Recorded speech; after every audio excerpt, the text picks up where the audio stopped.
গাজা ভূখণ্ডে দখলদার ইসরায়েলি সামরিক বাহিনীর বর্বরতার ইস্যুতে বরাবরই সোচ্চার ভূমিকা পালন করে আসছে তুরস্ক।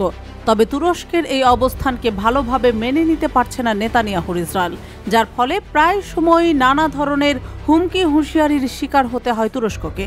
কিন্তু এসবের মাঝে চুপ করে বসে থাকার পাত্র না তুরস্কের প্রেসিডেন্ট রিসেপ তাইয়েপ এরদোয়ান। ইসরায়েলের হুমকি বা হামলাকে নস্যাৎ করতে এবার আকাশ প্রতিরক্ষা প্রকল্পে জোর দিচ্ছে মুসলিম বিশ্বের গর্ব তুরস্ক। সম্প্রতি ইসরায়েলের সুরক্ষা কবচ খ্যাত আয়রন ডোম প্রতিরক্ষা ব্যবস্থার বিপরীতে স্টিল ডোম প্রতিরক্ষা ব্যবস্থা তৈরির ঘোষণা দিয়েছেন তুর্কি প্রেসিডেন্ট এরদোয়ান। 31 আগস্ট শনিবার air war college commencement and flag অনুষ্ঠানে যোগ দিয়ে এরদোয়ান এই ঘোষণা দেন। তিনি বলেন, তুরস্ক স্টিল ডোম এয়ার ডিফেন্স সিস্টেম তৈরি করতে প্রস্তুত, যার লক্ষ্য হবে স্তরযুক্ত প্রতিরক্ষা ব্যবস্থা বা সেন্সরের মতো, যা অস্ত্রসমূহকে একীভূত করবে। পাশাপাশি মনুষ্যবিহীন আকাশযানের সক্ষমতা উন্নত করার দিকেও জোর দেওয়ার নির্দেশ দিয়েছেন এরদোয়ান। স্টিল ডোম নিয়ে এরদোয়ান বলেন, আশা করি আমরা আমাদের স্টিল ডোম প্রকল্পটি ভালোভাবে সম্পন্ন করব। যদি ইসরায়েলের আয়রন ডোম থাকে তাহলে আমাদেরও ইস্পাত ডোম থাকবে। স্টিল ডোম নিশ্চিত করবে আমাদের আকাশ প্রতিরক্ষা ব্যবস্থা।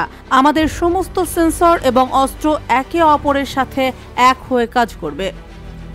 এরদোয়ান মনুষ্যবিহীন বায়বীয় যান প্রযুক্তি উন্নয়নে জোর দিয়ে বলেন, মানুষবিহীন আকাশযানে আমরা যে সাফল্য অর্জন করেছি তা কেবল আমাদের বন্ধুত্বপূর্ণ এবং ভ্রাতৃপ্রতিম দেশগুলোই নয়, সারা বিশ্বে ঈর্ষার সাথে দেখা হচ্ছে।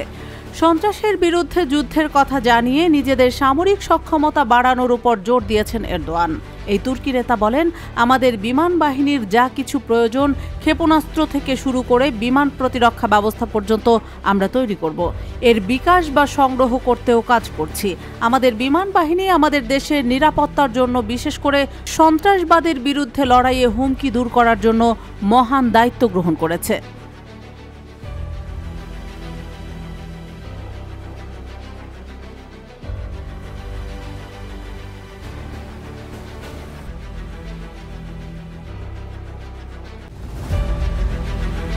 গত 2 দশকের অধিক সময় মার্কিন যুক্তরাষ্ট্রের রাজনৈতিক ইতিহাসে ওয়াশিংটন যে দেশকে সবচেয়ে বেশি হুমকি ধামকি দিয়েছে সেটি হল মধ্যপ্রাচ্যের ক্ষমতাধর দেশ ইরান। সাম্প্রতিক সময়ে ইসরায়েলি সামরিক বাহিনীর বেশ কিছু অতর্কিত হামলার ঘটনাকে কেন্দ্র করে ইরান মারাত্মকভাবে রাগে ফুঁসছে। আর সেই রাগকে কেন্দ্র করেই ইসরায়েল ইরান সংঘাত বাঁধার সম্ভাবনা এখন তুঙ্গে। এই সংঘাতের মুখ থেকে ইসরায়েলকে বাঁচাতে ইরানকে আবারও হুমকি হুঁশিয়ারি দেওয়ার পথ বেছে নিয়েছে ইসরায়েলের ঘনিষ্ঠ মিত্র যুক্তরাষ্ট্র। তবে তাতে একটুও ভয় পেতে দেখা যাচ্ছে না ইরানকে। সম্প্রতি ইরানের জলসীমার কাছে মার্কিন দুটি টাস্ক ফোর্স মোতায়েনের ঘটনাকে কোনোভাবেই গুরুত্ব দিচ্ছে না তেহরান। ইরান মনে করে এটি আমেরিকার সামরিক শক্তির সক্ষমতার চেয়ে সামরিক প্রদর্শনীর প্রচেষ্টা মাত্র, কেননা এটা আমেরিকার একটি প্রাচীন কৌশল। আমেরিকার ন্যাশনাল সিকিউরিটি কাউন্সিল ঘোষণা করেছে যে ইরানের মাথায় যে কি ঘুরছে ওয়াশিংটন তা অনুমানও করতে পারছে না। সে কারণেই আমেরিকা প্রতিরোধ অক্ষকে মোকাবেলা করার জন্য আরও বেশি সামরিক বাহিনী পাঠিয়েছে। এই পরিমাণ সামরিক সরঞ্জাম পাঠানোর ঘটনা ইতিহাসে বিরল। তবে ইরান ঘটনাতে যে একটুও শঙ্কিত নয় তা বোঝা যাচ্ছে। উল্লেখ্য যে আন্তর্জাতিক জলসীমায় আমেরিকার একটি ভ্রাম্যমাণ সামরিক ঘাঁটি হিসেবে পরিচিত ইউএস নেভাল টাস্ক ফোর্স পরিমাণ ও মানের দিক থেকে ইউএস নেভাল টাস্ক ফোর্স শীর্ষ 20টি দেশের তালিকায় অন্তর্ভুক্ত হতে পারে, তবে বিমান শক্তির দিক থেকে বিশ্বের শীর্ষস্থানে রয়েছে।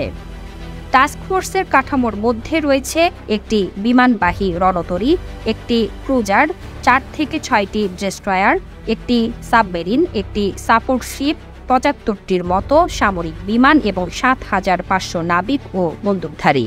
বিশ্বে আমেরিকান নৌবহর মোতায়েনের সর্বশেষ আপডেট অনুযায়ী বিমানবাহী রণতরী থিওডোর রুজভেল্ট CVN-71 এবং USS Abraham Lincoln CVN-72 Oman সাগরে মোতায়েন করা হয়েছে। মার্কিন সামরিক কমান্ডাররা ইরানি অস্ত্রের পরিসর সম্পর্কে অবগত আছে। তারা ভালো করেই জানে দূরপাল্লার আবু মাহদি ক্রুজ মিসাইলটি 1000 কিলোমিটারেরও বেশি দূরত্বে আঘাত হানতে সক্ষম। এছাড়াও পারস্য উপসাগর এবং হরমুজ 2 ক্ষেপণাস্ত্র ইরানের 2টি জাহাজ বিরোধী ব্যালিস্টিক ক্ষেপণাস্ত্র। এগুলোর অপারেশনাল রেঞ্জ পুরো পারস্য উপসাগর এবং ওমান সাগরকে জুড়ে রয়েছে। সুতরাং রুজভেল্ট এবং লিঙ্কন এই দুটি টাস্ক ফোর্স যদি ইরানের সাথে সরাসরি সংঘর্ষে লিপ্ত হতে চাইত, তাহলে এগুলো ইরানের জলসীমা থেকে কমপক্ষে 1000 কিলোমিটার দূরে মোতায়েন করা হতো। সামগ্রিকভাবে ইসরায়েলের ওপর ইরানের সম্ভাব্য পাল্টা হামলার বিরুদ্ধে যুক্তরাষ্ট্র প্রতিরক্ষামূলক পদক্ষেপ নিতে উদ্যত। কারণ উত্তেজনার মাত্রা বেড়ে গেলে এবং পারস্য উপসাগরে ইরানি কোনো স্থাপনায় সরাসরি আক্রমণ করা হলে কিংবা ইরান ভূখণ্ডের গভীরে কোনো লক্ষ্যবস্তুকে মার্কিন বিমান বাহিনী রণতরী থেকে হামলা চালানো হলে সেগুলো ইরানের পক্ষ থেকে পাল্টা ক্ষেপণাস্ত্র হামলার মুখোমুখি হবে। তবে এটা ঠিক যে যুক্তরাষ্ট্রের এমন পদক্ষেপে কোনোভাবেই পিছু হটবে না ইরান, কেননা দেশটি ইসরায়েলের উপর প্রতিশোধ নিতে প্রতিশ্রুতিবদ্ধ।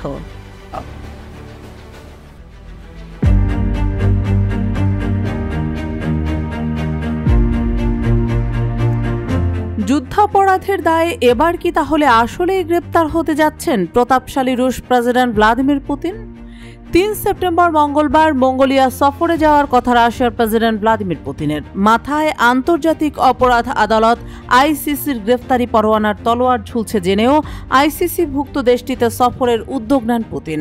তবে এটি হয়তো তার কালের কারণ হয়ে দাঁড়াতে চলেছে। সম্প্রতি আন্তর্জাতিক আদালত বলেছে যে রোম সংবিধির অধীনে মঙ্গোলিয়ার বাধ্যবাধকতা রয়েছে, তাই রাশিয়ার প্রেসিডেন্ট পুতিনকে গ্রেফতার করতে এশিয়ার এই দেশটির প্রতি নির্দেশ জারি করেছে আইসিসি। তবে প্রশ্ন উঠছে, পুতিনকে গ্রেফতার করা কি এতই সহজ? সুইজারল্যান্ডের হেগ ভিত্তিক সংস্থাটির মুখপাত্র ফাদি আল আবদুল্লাহ শনিবার বলেছেন, উলান বাটোরকে অবশ্যই রুশ প্রেসিডেন্ট ভ্লাদিমির পুতিনকে গ্রেফতার করতে হবে, কারণ মঙ্গোলিয়া আইসিসির সদস্য। দ্বিতীয় বিশ্বযুদ্ধের একটি গুরুত্বপূর্ণ যুদ্ধের 85তম বার্ষিকী উপলক্ষে প্রতিবেশী দেশ মঙ্গোলিয়া সফরে যাওয়ার কথা রয়েছে পুতিনের। মঙ্গোলিয়া আবার আইসিসির অন্যতম সদস্য দেশ, সে কারণে নীতিগতভাবে দেশটি আইসিসির গ্রেফতারি পরোয়ানা মেনে চলতে বাধ্য। ইউক্রেন যুদ্ধে পুতিনের বিরুদ্ধে ইতোমধ্যেই পরোয়ানা রয়েছে, ফলে তাত্ত্বিকভাবে পুতিন এবার গ্রেফতারের ঝুঁকিতে রয়েছেন।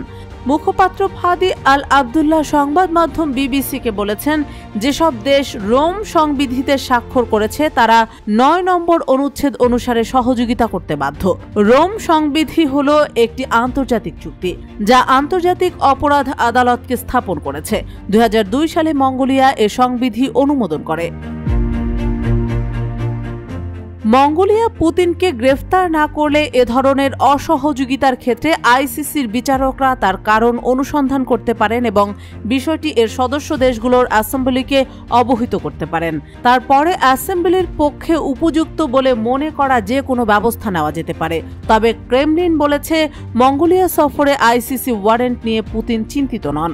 ক্রেমলিনের মুখপাত্র দিমিত্রি পেসকভ বলেছেন, কোনো উদ্বেগ নেই, আমাদের মঙ্গোলিয়ার বন্ধুদের সঙ্গে দারুণ সংলাপ হয়েছে। পুতিনের সফরের আগে মস্কো উলান বাটোরের সঙ্গে গ্রেপ্তারি পরোয়ানা নিয়ে আলোচনা করেছেন কিনা জানতে চাইলে পেসকভ বলেন, সফরের সব দিক সাবধানে প্রস্তুত করা হয়েছে, তাই দুশ্চিন্তার কোনো অবকাশ নেই। এদিকে কিয়েভ সরকার জানিয়েছে, পুতিনকে গ্রেপ্তারের জন্য ইউক্রেন ও মঙ্গোলিয়ার কাছে একটি আনুষ্ঠানিক দাবি দায়ের করেছে।